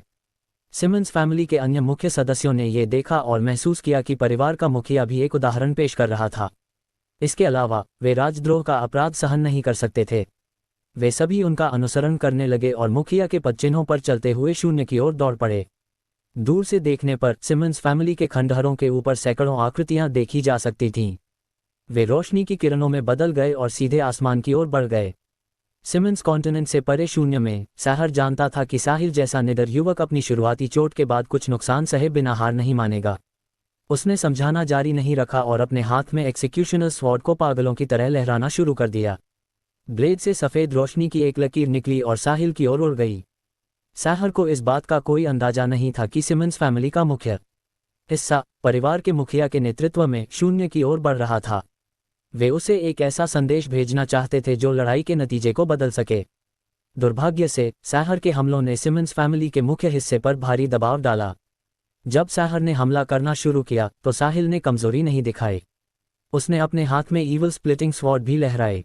लाल और सफ़ेद रोशनी फिर से मिली। अभी सिर्फ एक प्रहार हुआ था, लेकिन अब 1 दर्जन थे। Boom boom boom boom boom, आसमान से गरजने वाली आवाजें आईं। इसके साथ ही 2 ट्रू सेंट्स द्वारा अपनी पूरी ताकत से एक दूसरे पर हमला करने से उत्पन्न शॉकवेव्स भी आईं। ये शॉकवेव्स उनके आसपास के वातावरण में फैल गईं। उनमें से कुछ सिमंस कॉन्टिनेंट की ओर बढ़ रही थीं। जब सिमंस फैमिली का मुख्य हिस्सा सिमंस कॉन्टिनेंट से बाहर निकला और शून्य के किनारे पर पहुंचा तो उनका स्वागत उनके ग्रैंडमास्टर ने नहीं बल्कि बेजोड़ शॉकवेव्स की लहरों ने किया। उन शॉकवेव्स का सामना करते हुए जो भगवान की ओर से आने वाली महसूस हो रही थी, सिमंस फैमिली का मुख्य हिस्सा, जो केवल सॉवरन रैंकर्स थे, विरोध करने में लगभग शक्तिहीन थे। चीखों के बीच उनके शरीर सीधे फट गए और दुनिया से पूरी तरह गायब हो गए, पीछे कोई निशान नहीं छोड़ा। 2 लेट ट्रू सेंट्स के बीच की लड़ाई का सामना करना एक प्री सेंट के लिए भी कठिन था, सॉवरन रैंकर की तो बात ही छोड़िए। यहाँ तक कि प्री सेंट्स भी केवल अस्थायी रूप से इससे बचने का विकल्प चुन सकते थे। साहर को संदेश भेजने का मुखिया का निर्णय, जो साहिल के साथ युद्ध में था, मौत को दावत देने जैसा था। साहिल और साहर के बीच की लड़ाई की शॉकवेव्स से सिमंस फैमिली के सैकड़ों मुख्य सदस्य मारे गए। कितना दयनीय और शोचनीय। जब सिमंस कॉन्टिनेंट के अन्य लोगों ने ऐसा भयानक दृश्य देखा तो उनके मुंह आश्चर्य से खुले रह गए। सिमंस फैमिली के लोग क्या कर रहे हैं? क्या वे मौत को दावत दे रहे हैं? उनकी ट्रू सेंट्स के बीच की लड़ाई में हस्तक्षेप करने की हिम्मत कैसे हुई? वे खुद को समझते क्या हैं? क्या वे भी ट्रू सेंट्स हैं या वे इमॉर्टल्स हैं? हर किसी ने सोचा कि सिमंस फैमिली ग्रैंडमास्टर साहर की मदद के लिए सिमंस फैमिली के वरिष्ठों को ला रही थी। हालांकि यह फैसला सरासर समझ से बाहर था। चैप्टर 1914 साधारण लोग ट्रू सेंट्स के बीच की लड़ाई में कैसे भाग ले सकते थे? यहाँ तक कि प्री सेंट्स भी संभवतः करीब जाने की हिम्मत नहीं करेंगे, सॉवरन रैंकर्स की तो बात ही छोड़िए। इसके बावजूद सिमंस फैमिली के प्रमुख ने सॉवरन रैंकर्स के झुंड के साथ ऊपर जाने की हिम्मत की। ऐसा मूर्ख सिमंस फैमिली का मुखिया कैसे बना? अब सिमंस फैमिली के सभी मुख्य सदस्य तुरंत मिटा दिए गए थे। यह अज्ञात था कि ग्रैंड मास्टर साहर वापस आने के बाद ऐसा दृश्य देखकर खून की उल्टी करेंगे या नहीं। मुख्य भूमि पर बाकी सभी ने इसे देखा।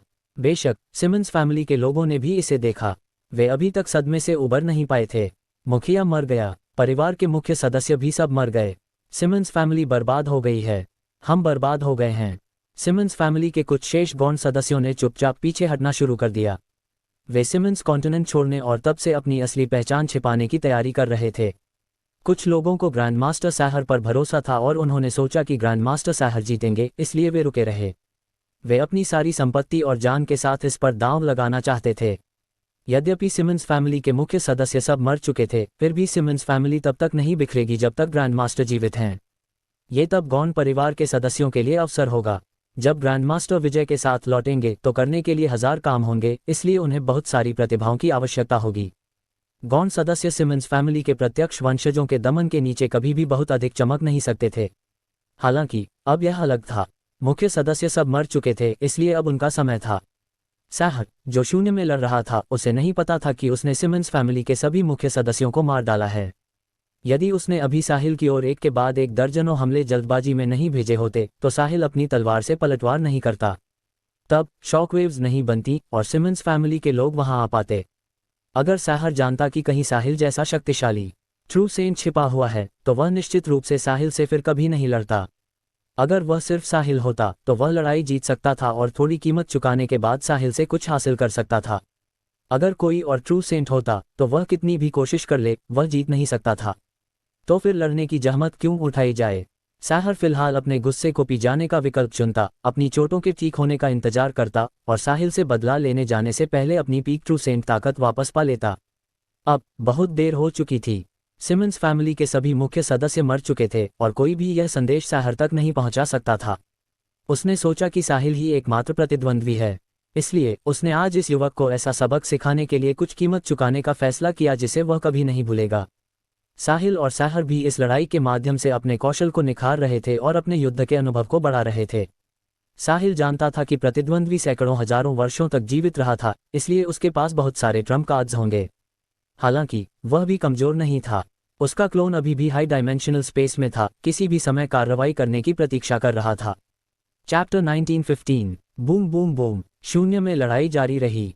सिमंस कॉन्टिनेंट के लोगों को केवल दबाव भारी और भारी होता महसूस हुआ, जिससे उनके लिए सांस लेना मुश्किल हो गया। आसमान में लाल और सफ़ेद रंग काफ़ी समय से गुथे हुए थे। वे बराबरी के मुकाबले में लग रहे थे। यदि मुख्य भूमि पर एक प्रोटेक्टिव लेयर नहीं होती जो लड़ाई की अधिकांश शॉकवेव्स का सामना कर सके, तो उनका भाग्य सिमंस फैमिली के मुख्य सदस्यों से बेहतर नहीं होता। सिमंस फैमिली के मुख्य सदस्यों के इतनी आसानी से मरने का कारण ये था कि वे पहले ही महाद्वीप की सुरक्षात्मक परत से बाहर निकल आए थे और शून्य के किनारे पर चले गए थे। वहां अधिकांश हमलों का विरोध करने के लिए कोई सुरक्षात्मक परत नहीं थी। सेंट रेल्म के नीचे लगभग कोई भी 2 लेट ट्रू सेंट्स की शॉकवेव्स का सामना नहीं कर सकता था। स्टार किंगडम में हर महाद्वीप और हर ग्रह पर एक सुरक्षात्मक परत होती थी।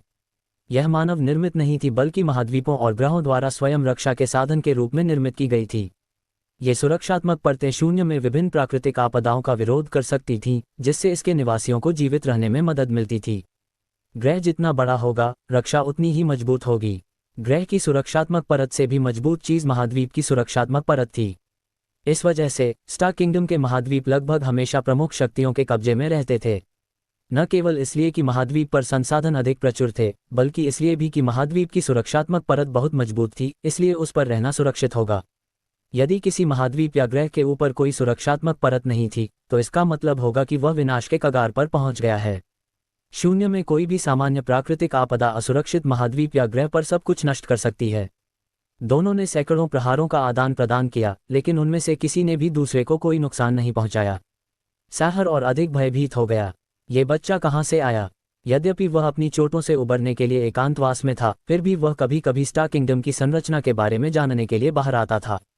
उसने साहिल के बारे में कभी नहीं सुना था। एक लेट ट्रू सेंट की युद्धक शक्ति को पूरे स्टार किंगडम में शीर्ष माना जा सकता है। तो साहिल पहले कभी क्यों नहीं दिखा?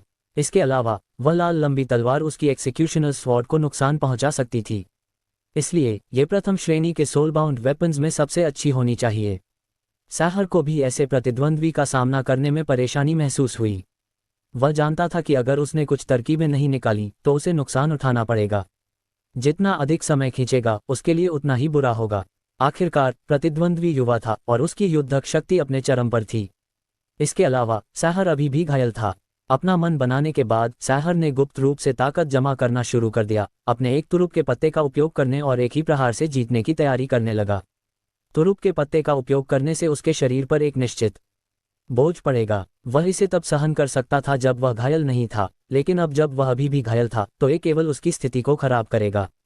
यही कारण था कि साहर इतने लंबे समय तक इसका उपयोग करने से कतरा रहा था। अब उसके पास इसका उपयोग करने के अलावा कोई विकल्प नहीं था। साहिल की युद्धक शक्ति उसकी कल्पना से कहीं अधिक थी। साधारण हमले उसे बिल्कुल भी चोट नहीं पहुंचा सकते थे। साहिल, तुमने खुद इसे मांगा है। आज मैं तुम्हें बताऊंगा कि इसका क्या मतलब है जब वे कहते हैं कि हमेशा कोई न कोई तुमसे बेहतर होता है। भविष्य में तुम्हें लो प्रोफाइल रहना चाहिए। साहर के बोलना खत्म करने के बाद उसने गुप्त रूप से ऊर्जा संचित करना समाप्त किया। उसने अपनी एक्सिक्यूशनर स्वॉर्ड पकड़ी और अपनी पूरी ताकत से उसे लहराया। अतीत को पीछे छोड़ देने वाली एक चौंकाने वाली सफ़ेद चमक दिखाई दी जिसने पूरे शून्य को रोशन कर दिया। फिर तलवार की रोशनी ने तुरंत अंतहीन शून्य को पार किया और साहिल के पास पहुंच गई। साहिल भी चकित रह गया। उसने उम्मीद नहीं की थी कि प्रतिद्वंद्वी का हमला अचानक इतना तेज हो जाएगा। अब ईवल स्प्लिटिंग स्वॉर्ड टेक्निक का उपयोग करने में बहुत देर हो चुकी थी। वह केवल जल्दी से ईवल स्प्लिटिंग स्वॉर्ड को अपने सामने रख सका। यदि इटर्नल गोल्डन बॉडी क्षतिग्रस्त हो गई तो साहिल को भी चोट लगेगी। सफ़ेद तलवार की रोशनी ईवल स्प्लिटिंग स्वॉर्ड से टकराए। जबरदस्त बल ने साहिल की भुजाओं को सुन्न कर दिया और साथ ही इसने उसे जल्दी से पीछे हटने के लिए मजबूर कर दिया। एक पल के बाद साहिल ने पीछे हटना बंद कर दिया। वह साहर के चौंकाने वाले प्रहार का विरोध करने में सफल रहा। साहिल ने अपनी सुन्न और सूजी हुई भुजा को हिलाया। ये पुराने राक्षस जो सैकड़ों हजारों वर्षों से जी रहे थे वाकई शक्तिशाली थे। यदि प्रहार सहते समय उसने अपने हाथ में ईवल स्प्लिटिंग स्वॉर्ड नहीं पकड़ी होती तो उसकी इटर्नल गोल्डन बॉडी शायद विरोध नहीं कर पाती। यदि उसकी इटर्नल गोल्डन बॉडी क्षतिग्रस्त हो जाती तो उसे भी चोट लगती। चैप्टर 1916। साहिल के होश में आने से पहले ही तीन चौंकाने वाली तलवार की रोशनी ने तीन अलग अलग दिशाओं से उस पर हमला करना शुरू कर दिया। क्या हो रहा है? साहिल थोड़ा भ्रमित था और उसका दिमाग कुछ समय के लिए ये समझ नहीं पा रहा था कि क्या हो रहा है। दुश्मन के लिए साहिल को भ्रमित करने का फायदा उठाकर उस पर हमला करना समझ में आता था। सौभाग्य से साहिल भी तैयार था। फिर भी वे बाएं और दाएं पीछे से क्या हमले हैं? वह मुझ पर तीन दिशाओं से हमला कैसे कर सकता है? क्या मुझे मतिभ्रम हो रहा है? बिल्कुल नहीं। साहिल उन दो हमलों में मौजूद ऊर्जा को स्पष्ट रूप से महसूस कर सकता था, जिसका मतलब था कि वे किसी भी तरह से भ्रम नहीं थे। वे वास्तविक हमले थे। क्या यह आदमी भी क्लोन्स बुलाना जानता है? साथ ही वे मेरे वाले से भी मजबूत हैं। क्या उसके पास अंधेरे में छिपे हुए दो क्लोन हैं? क्या वे हमले क्लोन द्वारा किए गए थे? असंभव। साहिल को इस पर विश्वास नहीं हुआ। उसकी क्लोनिंग तकनीक उसे सिस्टम द्वारा इनाम में दी गई थी और सिस्टम एक गौत्य सिविलाइजेशन का उत्पाद था। स्टार किंगडम केवल स्तर 7 की सभ्यता थी। इसके अलावा सिमंस फैमिली स्टार किंगडम में केवल द्वितीय श्रेणी का परिवार था। तो कोई इस तकनीक के बारे में कैसे जान सकता है? वास्तव में जो साहिल नहीं जानता था वह यह था कि अभी साहर द्वारा किया गया हमला वास्तविक हमला नहीं था और न ही इसका उद्देश्य उसे चोट पहुंचाना था। इसका उपयोग केवल इस अंतिम चाल को छिपाने के लिए किया गया था। साहर ने क्लोन भी नहीं बुलाया था। इसके बजाय यह उसका प्रसिद्ध करतब था, ट्राई एलिमेंट स्लैश। साहर द्वारा विशेष रूप से परिष्कृत माइंड पावर के दो विस्फोट अभी चौंकाने वाली तलवार की रोशनी में छिपे हुए थे। जैसे ही तलवार की रोशनी साहिल की ईवल स्प्लिटिंग स्वॉर्ड से टकराई, तलवार की रोशनी में छिपी दो माइंड पावर्स क्रमशः साहिल के बाएं और दाएं पीछे की ओर चली गईं। एक निश्चित दूरी तक पहुंचने के बाद माइंड पावर्स साहर की छाया में बदल जाएंगी और पूरी तरह से गायब होने से पहले दो हमले करेंगी। ट्राई एलिमेंट स्लैश का सार माइंड पावर के रिफाइनमेंट में निहित था, जो हमलों को अधिक शक्तिशाली बना देगा। इसका माइंड पावर की ताकत से कोई लेना देना नहीं था। भले ही साहिल के पास मजबूत माइंड पावर थी, फिर भी वह साहर ने जो किया उसकी नकल नहीं कर सका। माइंड पावर पर उसका नियंत्रण अभी भी अपने शुरुआती चरण में था। वह केवल अपना बचाव कर सकता था या दुश्मन को नियंत्रित कर सकता था। इस तरकीब का अभ्यास करने से साहर पर भारी बोझ पड़ा। डिस्ट्रीब्यूटेड माइंड पावर हमलों के बाद ये पूरी तरह से गायब हो जाएगा। इसके अलावा ये स्थायी रूप से खो जाएगा। हर कोई साहिल जैसा नहीं था। सिस्टम की मदद से उसके पास एक माइंड पावर थी जो साधारण लोगों से अलग थी। इस तरकीब का उपयोग करने के बाद साहर को ठीक होने के लिए स्वर्ग और पृथ्वी के बहुत सारे खजाने लेने की आवश्यकता थी जो माइंड पावर बढ़ा सकें। यदि साहिल को ट्राई एलिमेंट स्लैश प्राप्त हो जाता तो उसके जैसा मजबूत माइंड पावर वाला व्यक्ति अपनी शक्ति को दोगुना कर लेता। जैसे ही तीनों हमले साहिल के करीब पहुंचे, साहर की आवाज सुनाई दी। साहिल, ट्राई एलिमेंट स्लैश में 3 वास्तविक हमले होते हैं और इसकी शक्ति और गति सामान्य हमलों की तुलना में कई गुना मजबूत होती है। तुम्हारी इटर्नल गोल्डन बॉडी इसे बिल्कुल भी सहन नहीं कर सकती। ये तुम्हारी अज्ञानता का भाग्य है। साहिल जानता था कि जब उसने हमले को अपने पास आते महसूस किया तो कुछ भी करने में बहुत देर हो चुकी थी। उसका क्लोन उसे बचाने के लिए समय पर बाहर नहीं आ पाएगा। जैसा कि साहर ने कहा, वे 3 वास्तविक हमले थे और उनमें से प्रत्येक की गति और शक्ति बहुत मजबूत थी। भले ही उसने ईवल स्प्लिटिंग स्वॉर्ड का उपयोग पहले की तरह ढाल के रूप में किया हो, वह उनमें से केवल एक को ही रोक सकता था। अन्य 2 फिर इटर्नल गोल्डन बॉडी को चोट पहुंचाएंगे। अंत में शरीर के टुकड़े टुकड़े हो जाएंगे और साहिल को भी चोट लगेगी। जैसा कि सैकड़ों हजारों वर्षों से जी रहे एक बूढ़े आदमी से उम्मीद की जाती थी, उसके पास समृद्ध युद्ध अनुभव था और उसने इस लड़ाई के दौरान अच्छा काम किया। उसके हमले एक के बाद एक सुचारू रूप से आए। साहिल ने सोचा था कि पहला हमला प्रतिद्वंद्वी की चाल थी, लेकिन अप्रत्याशित रूप से ये सिर्फ एक छलावा था। उसके पहले प्रहार का विरोध करने के बाद उसके संभलने से पहले ही एक अधिक शक्तिशाली हमला आ गया। चैप्टर 1917। जब साहिल 3 शक्तिशाली हमलों का सामना कर रहा था, तब उसके पास कोई योजना नहीं थी। भले ही उसके पास अभी भी कई तकनीकें थीं जिनका उसने उपयोग नहीं किया था, समय ने उसे उनका उपयोग करने की अनुमति नहीं दी। आमने सामने लड़ने के अलावा और कोई रास्ता नहीं था। ये सोचते हुए साहिल ने अचानक अपनी आंखें बंद कर लीं और पागलों की तरह अपनी माइंड पावर छोड़ी। उसने अपने शरीर के चारों ओर एक माइंड स्टॉर्म बनाना शुरू कर दिया।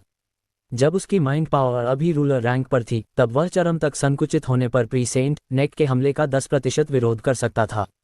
अब जब उसकी mind power true saint level 1 पर पहुंच गई थी, साहिल ने अभी तक इसका पूरी तरह से उपयोग नहीं किया था।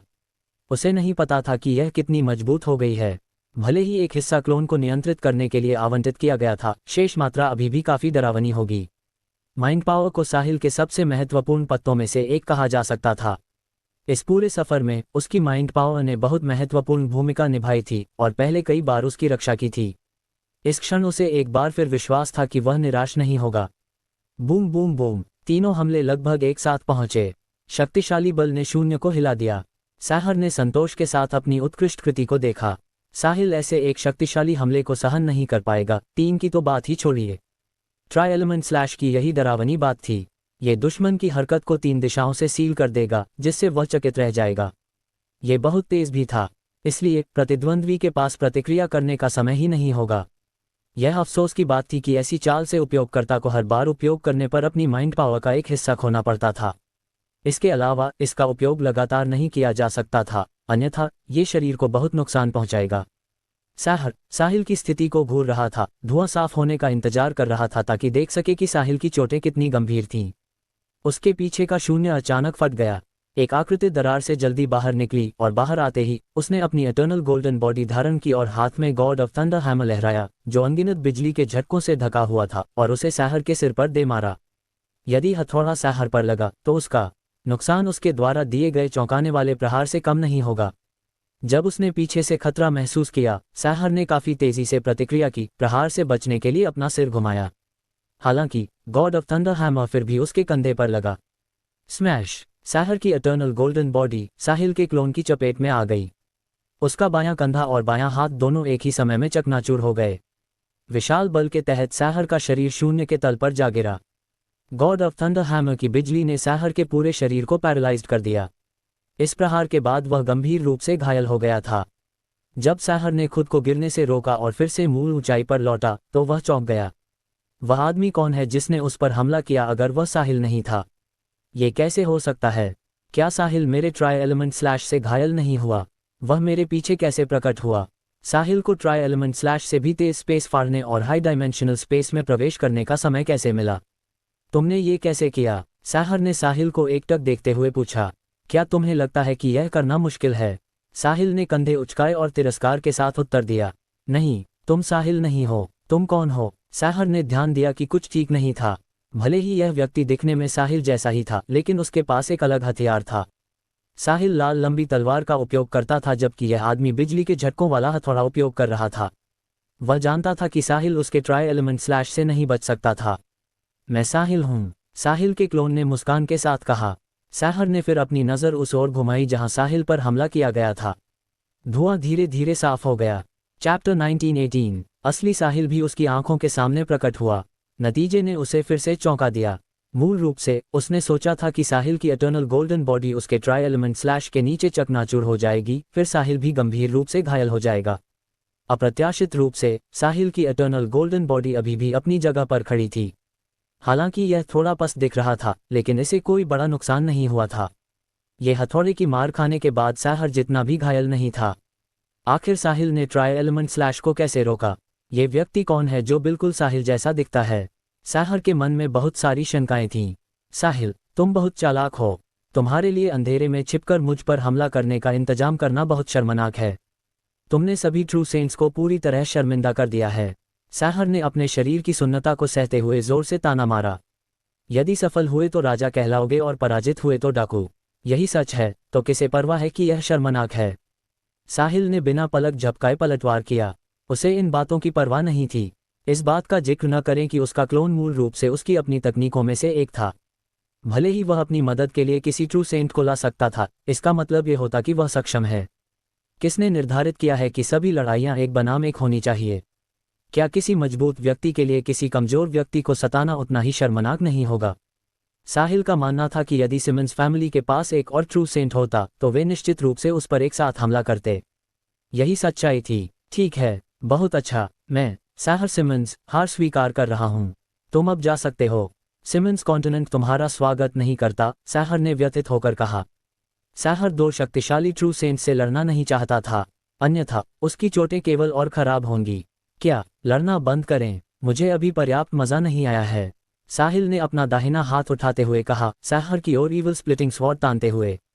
साहिल, बहुत आगे मत बढ़ो। तुमने मेरे परिवार के एक सेंट को मार दिया है और तुमने अपना बदला ले लिया है। तुम और क्या चाहते हो? मुझे और कुछ नहीं चाहिए। तुम बस एक लड़ाई शुरू करके उसे सिर्फ इसलिए खत्म नहीं कर सकते क्योंकि तुम चाहते हो। क्या तुम्हें लगता है कि मुझे शर्मिंदा होना पसंद है? साहिल, यह मत सोचो कि तुम जो चाहो कर सकते हो क्योंकि तुम्हारे पास एक मददगार है। मैं बस तुम्हारे साथ लड़ना नहीं चाहता और दोनों पक्षों को नुकसान पहुंचाना नहीं चाहता। तो चलिए जारी रखते हैं। क्या तुम्हें लगता है कि इतनी बकवास करना उपयोगी है? ठीक है, मैं तुम्हें इस बार जाने दूंगा और फिर मौका मिलने पर तुम्हें सबक सिखाने वापस आऊंगा। साहिल ने अचानक अपने बोलने का ढंग बदल दिया। बोलने के बाद उसने साहर को प्रतिक्रिया देने का मौका दिए बिना सीधे स्पेस को फाड़ दिया। फिर वह अपने क्लोन के साथ अंदर चला गया और गायब हो गया। साहर भ्रमित भाव के साथ रह गया। वह समझ नहीं पाया कि साहिल ने दृढ़ता से क्यों कहा कि वह लड़ेगा, लेकिन फिर अचानक भाग गया। साहिल के इतनी जल्दी जाने का कारण यह था कि उसकी माइंड पावर ने एक शक्तिशाली ऊर्जा को अपने पास आते हुए महसूस किया था। इस ऊर्जा का स्वामी निश्चित रूप से उससे और साहर से अधिक शक्तिशाली था। यदि वह यह निर्धारित नहीं कर सकता था कि वे दुश्मन है या मित्र, तो उसे बस पहले चले जाना चाहिए। साहर की माइंड पावर साहिल की तुलना में बहुत कमजोर थी, इसलिए वह इसका पता नहीं लगा सका। 7 डायमेंशनल स्पेस में प्रवेश करने के बाद साहिल ने अपने क्लोन को हटा दिया, गॉड ऑफ थंडर हैमर को स्पेस स्टोन में रखा और जितनी जल्दी हो सके वहां से चला गया। वह अभी भी बदला लेना चाहता था। वह अभी भी चैन नहीं ले सकता था। ट्रू सेंट रैंक अद्भुत था, लेकिन यह अभी भी पर्याप्त नहीं था। यदि वह सेलेस्ट को नहीं बचा सका तो वह फेलोज फैमिली को पैल्मो फैमिली से लड़ने में मदद नहीं कर सका। यदि वह इन दोनों चीजों को पूरा करना चाहता था तो उसे एक सीक्रेट सेंट बनने की आवश्यकता थी। वह स्टार किंगडम की सबसे मजबूत युद्धक शक्ति होगी। अगला, साहिल फेलोज फैमिली के साथ एक अंतिम सौदा करेगा। जब तक वह सफल होता, सीक्रेट सेंट रैंक हासिल करना बस करीब ही होता। सेंट्रल सीक्रेट कॉन्टिनेंट के वेस्ट एंड में जो हुआ उसके बाद पैल्मो फैमिली और फेलोज फैमिली का पूरी तरह से झगड़ा हो गया था। इसके अलावा पैल्मो फैमिली ने निश्चित रूप से अनुमान लगा लिया होगा कि फेलोज फैमिली का वास्तविक इरादा साहिल जैसे युवा सेंट की हर कीमत पर मदद करना था। फेलोज फैमिली जिस स्थिति में अब है, उसे देखते हुए खुद को बचाने का केवल एक ही रास्ता था। वह था साहिल के साथ सहयोग करना। चैप्टर 1919 साहिल के जाने के बाद साहर ने भी सिमंस कॉन्टिनेंट वापस जाने की तैयारी की। वह साहिल के अचानक चले जाने के विशिष्ट विवरणों में जाने के मूड में नहीं था। ट्राई एलिमेंट स्लैश चलाने के ठीक बाद उस पर फिर से हमला किया गया, जिसने उसकी बिना भरी चोटों को और खराब कर दिया। इसलिए उसे जल्द से जल्द एकांतवास और स्वास्थ्य लाभ में जाना पड़ा। मूल रूप से साहर की चोट अंतिम महत्वपूर्ण क्षण में पहुंच गई थी और उसे अपने चरम पर वापस आने में अधिक समय नहीं लगता।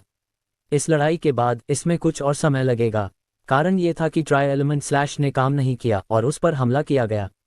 इसने उसे बहुत उदास कर दिया। उसने पहले भी इस तरकीब का उपयोग किया था, लेकिन यह इतनी अजेय थी कि उसके प्रतिद्वंद्वियों का अंत हो जाता था। उनकी इटर्नल गोल्डन बॉडी टूट जाती थी और चलाने वाला गंभीर रूप से घायल हो जाता था। हालांकि आज यह विफल रहा। अब तक भी साहर को नहीं पता था कि साहिल ने उसके ट्राई एलिमेंट स्लैश का विरोध करने के लिए किस पद्धति का उपयोग किया था। ऐसा लग रहा था कि यह बच्चा कोई साधारण चरित्र नहीं था, उसके पास बहुत सारे तुरुप के पत्ते थे। यदि साहर अगली बार फिर उससे मिला तो उसे सावधान रहना होगा और लापरवाह नहीं होना होगा।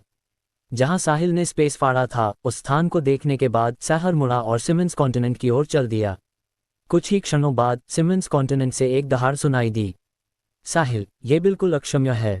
ये स्पष्ट था कि साहर को अभी अपने परिवार के मुख्य सदस्यों की मृत्यु के बारे में पता चला था।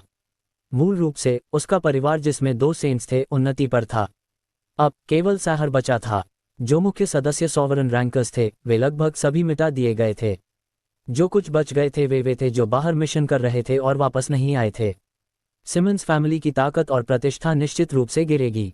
साहर, सिमंस फैमिली का संस्थापक, इसे कैसे स्वीकार कर सकता था? इसके अलावा इस घटना का उकसाने वाला साहिल था। यदि साहिल उनके पास नहीं आता तो सिमंस फैमिली इस स्थिति में कैसे पहुंचती? साहर को इसकी परवाह नहीं थी कि नेक और साहिल के बीच किस तरह की शिकायतें थीं। उसका दिल साहिल के लिए राक्षसी नफरत से भरा था। उसने कसम खाई कि जब वह अपनी चोटों से उबर जाएगा और अपने चरम पर वापस आ जाएगा तो वह उस बच्चे को इसकी कीमत चुकाने पर मजबूर कर देगा। अगला, साहर ने आदेशों की एक श्रृंखला जारी करना शुरू किया। उसने परिवार के नए मुख्य सदस्यों का चयन किया। प्रतिभा की कमी के कारण कई गौण परिवार के सदस्यों को चुना गया। इसने उन्हें प्रसन्न कर दिया। ये साबित करने के लिए कि साहर ने सही चुनाव किया है, उन्होंने सिमंस फैमिली के उन सभी सदस्यों को वापस आने के लिए कहा जो बाहर थे। तब सिमंस कॉन्टिनेंट लॉकडाउन में चला गया। लौटने वाले सिमंस फैमिली के अलावा किसी को भी अंदर आने या बाहर जाने की अनुमति नहीं थी। सभी आदेश देने के बाद साहर फिर से एकांतवास में चला गया। इस बार वह अपनी चोट को पहले ठीक करने के लिए जो भी आवश्यक होगा वह करेगा। उसे न तो कीमत की परवाह थी और न ही आवश्यकताओं की। परिवार के पास बहुत अधिक सॉवरन रैंकर्स भी नहीं थे, तो स्वर्ग और पृथ्वी के उन खजानों को रखने का क्या फायदा था? क्या वे कम समय में एक और सेंट तैयार कर सकते थे? साहर ने शुरू में परिवार के विकास के लिए बहुत सारे खजाने रखे थे ताकि वे अधिक प्रतिभाओं को तराश सकें। इसके अलावा उसने महसूस किया कि जब से स्टार किंगडम ने नंबर 1 सिड के साथ सेंट्स एसोसिएशन की स्थापना की, जो इसके न्यायपूर्ण नेता थे, स्टार किंगडम अनिवार्य रूप से बड़े पैमाने पर नागरिक अशांति को प्रतिबंधित करेगा और ये लंबे समय तक शांति की अवधि में रहेगा। इसलिए उसने स्वर्ग और पृथ्वी के उन खजानों का उपयोग नहीं किया और वे सभी परिवार की प्रतिभाशाली युवा पीढ़ियों के लिए आरक्षित थे। हकीकत वैसी ही थी जैसी साहर ने उम्मीद की थी। सिड की देखरेख में स्टार किंगडम शांति की अवधि में प्रवेश कर गया। कोई बड़ा युद्ध नहीं हुआ। हालांकि साहर को उम्मीद नहीं थी कि शांति की इस अवधि के दौरान सिमंस फैमिली पर सबसे पहले हमला किया जाएगा और इतने वर्षों में स्टार किंगडम में गिरने वाला पहला सेंट नेक बनेगा। चैप्टर 1920 परिवार के मुख्य सदस्यों का सफाया हो गया। इस प्रकार आज सिमंस फैमिली का समर्थन करने वाला एकमात्र व्यक्ति संस्थापक था। अभी सबसे महत्वपूर्ण बात थी ठीक होना, बदला लेना और सिमंस फैमिली को फिर से गौरव की ओर ले जाना। संसाधन और पृष्ठभूमि महत्वपूर्ण नहीं थे। साहिल और साहर के जाने के कुछ ही समय बाद जिस शून्य में वे लड़े थे, वहां एक स्पेस क्रैक दिखाई दिया। फिर उसमें से एक लंबी आकृति बाहर निकली। लड़ाई के निशानों को महसूस करने के बाद वह स्थिति के बारे में पूछताछ करने के लिए सिमंस कॉन्टिनेंट नहीं गया, बल्कि बिना एक शब्द कहे मुड़ा और चला गया। साहर, एक पावरहाउस जो अपने सुनहरे दिनों में पीक ट्रू सेंट रैंक तक पहुंचा था, उसे इस पूरे समय उसके अस्तित्व का पता नहीं चला। केवल साहिल, जिसके पास एक मजबूत माइंड पावर थी, उसने लंबी दूरी से एक मजबूत व्यक्ति को आते हुए महसूस किया। सिमंस कॉन्टिनेंट पर जो हुआ वह तेजी से फैल गया, यहां तक कि साहर के पूर्ण नाकाबंदी ने भी मदद नहीं की। सूचना के इस युग में सिमंस कॉन्टिनेंट पर अनगिनत लोगों ने लड़ाई देखी। यद्यपि वे शून्य में लड़ाई के नतीजे को नहीं जानते थे, उन्होंने प्री सेंट नेक को मारे जाते हुए और सिमंस फैमिली के मुख्य हिस्से को मिटते हुए देखा। जब साहिल और साहर हवा में लड़ने गए तो अन्य ताकतों के लोगों ने पहले ही इस संघर्ष के बारे में प्रासंगिक जानकारी भेज दी थी। एक मजबूत प्री सेंट की मृत्यु तेजी से फैली, जिससे पूरे स्टार किंगडम में हंगामा मच गया। वह एक सेंट था, कोई मामूली व्यक्ति नहीं। साधारण लोगों की आंखों में सेंट्स देवताओं की तरह थे। उनके पास अंतहीन लंबी उम्र थी। उन्हें उस इटर्नल कैटास्ट्रफी से नहीं गुजरना पड़ता था जो हर युग में एक बार होती थी। वे स्वर्ग और पृथ्वी जितनी लंबी उम्र भी जी सकते थे और सूर्य और चंद्रमा के साथ चमक सकते थे। वे सभी की ईर्ष्या और आराधना के पात्र थे। हालांकि एक सेंट बस ऐसे ही मर गया। तभी सबको एहसास हुआ कि सेंट्स भी मॉर्टल होते हैं। एक ट्रू सेंट के लिए प्री सेंट को मारना बहुत आसान था। सिमंस कॉन्टिनेंट पर जो हुआ उसने सीधे तौर पर सेंट्रल सेक्रेड कॉन्टिनेंट के वेस्ट एंड की उस घटना को पीछे छोड़ दिया जहां 4 ट्रू सेंट्स लड़े थे। इससे भी अधिक चौंकाने वाली बात यह थी कि इन दोनों घटनाओं का अपराधी एक ही व्यक्ति था। नेक की मृत्यु ने एक बार फिर साहिल के नाम को सुर्खियों में ला दिया। किसी ने उम्मीद नहीं की थी कि साहिल, जिसने अभी अभी सेंट्रल सेक्रेड कॉन्टिनेंट के वेस्ट एंड में पैल्मो फैमिली के पुराने ट्रू सेंट टाई को हराया था, अचानक सिमंस कॉन्टिनेंट में प्रकट होकर नए प्री सेंट नेक को मार डालेगा। साहिल का नाम स्टार किंगडम में प्रसिद्ध हो गया। उस समय वह बेहद लोकप्रिय था। जब फेलोज फैमिली को खबर मिली तो वे सब कड़वाहट से हंसे। साहिल ने नियमों का बिल्कुल भी पालन नहीं किया। हालांकि यह एक युवा ट्रू सेंट और एक सीक्रेट सेंट के शिष्य के व्यक्तित्व के अनुरूप था। उसने नियमों की परवाह किए बिना केवल इसलिए एक प्री सेंट को मार डाला क्योंकि वह चाहता था। भले ही सेंट्स एसोसिएशन को इसके बारे में पता चले, वे अंधेरे में छिपे साहिल के गुरु सीक्रेट सेंट की खातिर कुछ नहीं करेंगे। नियम शक्तिशाली लोगों द्वारा बनाए जाते हैं और साहिल के गुरु निस्संदेह ऐसे ही व्यक्ति थे। यह संभव था कि बहुत समय पहले साहिल भी उन श्रेणियों में कदम रख देता। यहाँ तक कि सेंट्स एसोसिएशन के प्रमुख को भी 2 सेक्रेट सेंट्स वाले सेक्ट के प्रति सम्मान दिखाना होगा। फेलोज फैमिली को नहीं पता था कि सिमंस फैमिली के साथ साहिल की क्या शिकायतें थीं और न ही वे इस पर ध्यान देंगे। इस स्थिति में इससे कोई फर्क नहीं पड़ता था कि कौन सही था और कौन गलत। महत्वपूर्ण ये था कि सेंट नेक मर चुका था। इसके अलावा हत्यारा साहिल था, जिसे कुछ समय पहले ही फेलोज फैमिली की सुरक्षा की आवश्यकता थी। दोस्तों, अगर आपको यह वीडियो पसंद आई है तो वीडियो को लाइक करें और नेक्स्ट पार्ट के लिए कमेंट कर देना और नोवेल एडिट चैनल को सब्सक्राइब कर लेना। Thank you.